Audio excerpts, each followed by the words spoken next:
Hey guys, and welcome to my video about getting a sketch from your sketchbook to Photoshop. And this beginning, as you're gonna see, I'm gonna put a layer on multiply, and that's how I start transitioning the sketch to digital. I start adding values, I start figuring out how the lighting is gonna be, roughly. But the main important thing you're gonna see throughout this video is that I try to build on top of the sketch and really try to use the most out of it, and not really completely paint over it and kind of start the same sketch from scratch on digital. Try to use this photo of the sketch as part of the image and get some of that artifact from the JPEG, from the picture I took, and use some of the pencil kind of texture that's in there already. Whatever you think that can help you in the painting and push it forward, you should probably keep it, right? Why destroy it completely? That's kind of why you do a sketch, right? You wanna use it to aid your creative process, right? You want to use it to make it easier for you, make you understand better what you want to do, right? And for me, this is an effective way to do so. Now, talking about adding color to the sketch or to any grayscale kind of image, I can use a color layer. Just change the layer mode to color and use that to add color without changing the value in the drawing. You gotta put the layer on top of the drawing or black and white layer. And you can also use curves and tweak the RGB around. So then you can, add more chroma or saturation to each color that you want.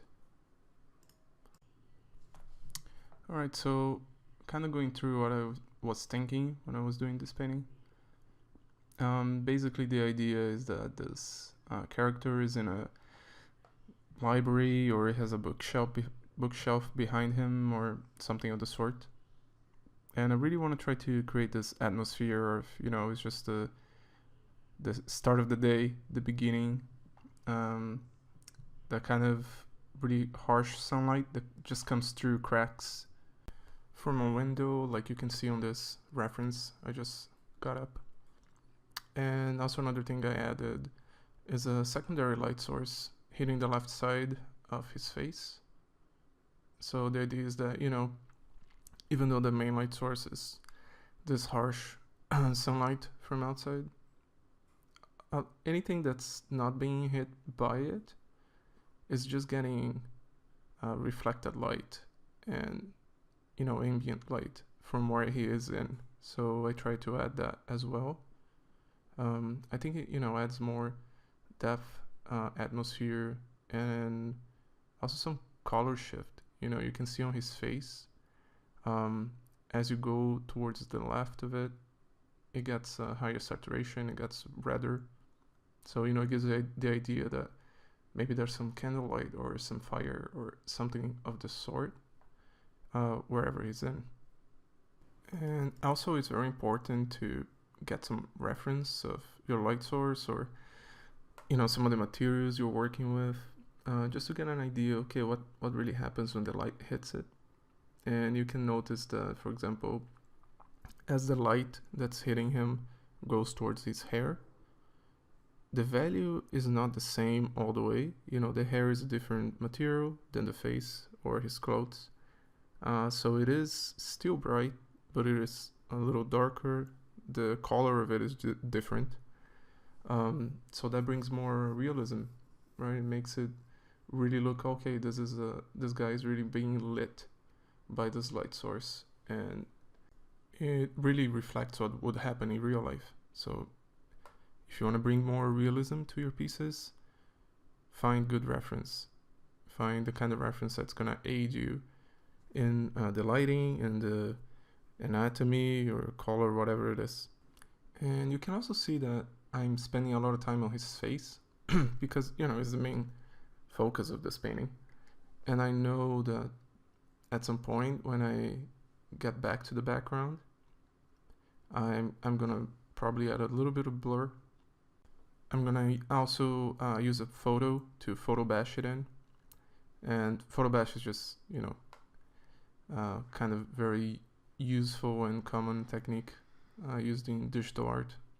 If you don't know about it, you just use photos and mix and match them into your painting. And it saves a lot of time, and it also helps you bring the realism to your piece. And another interesting thing about using photos in your art, you know, it might seem like, oh, it's just a shortcut. Yes, sure, it saves time, right? And also, it's the kind of idea that whatever tool you have available, you should use it. So if you have good photos, use them, right? Why not? But the other thing is that by adding photos to your piece and mixing them in and seeing what works, seeing what doesn't work, you start learning how to actually paint these objects, or you start understanding, okay, oh, how does this, in this case, bookshelf, you know, how does it look? What kind of shapes does it make? What kind of material it is? You know, it gives you a little bit more information, right? Rather than just trying to make it up. Because even the times that you do make it up, or you see artists, you know, drawing from imagination or painting, you know, really the reason they can do that is because they drew that same object or similar object from a photo or from life. They drew it so much that it got ingrained in their heads. They have a library in their heads. And that's why they can do it, right? It's not out of thin air. So the more you implement photos and learn how it works, learn how materials look in certain light conditions, the more you're going to be able to guess them, right? The more you're going to be able to wing it. For example, in this painting, I didn't use a reference for anatomy or, you know, skin tone or anything for the character's face, because they just did so many portraits, and that got ingrained in my head. So I encourage you to use photos when you can and when it makes sense. And also keep in mind that the photo is not gonna make the painting for you, and you still gotta know roughly what you're doing and understanding, okay, where it works, where it makes sense. You know, you should just put a photo there and call it done, right? You have to use it properly and work it to your advantage. No, and there you have the blur coming in, and that is just on filter blur gallery. And there's a bunch of different types of blurs, and this one is tilt shift, and it gives you a lot of control over how much you want to blur or where you want to blur, the kind of focal distance you want to achieve. It's very nice. Also, another thing to note about the blur or any kind of filter, you know, adding noise, you see that I flatten out my layers, and I save a normal layer and I have a layer with blur on it and a description, so I can test it out without, you know, screwing anything up. Because once you layer, you do the blur on the layer and you keep doing other things, maybe at some point you're not going to be able to backtrack, and then once it's blurred, then it's going to be kind of hard for you to rework anything you want to and then add blur on top. So it's nice to have two different layers with the flattened image on them, so you can play around without worrying too much.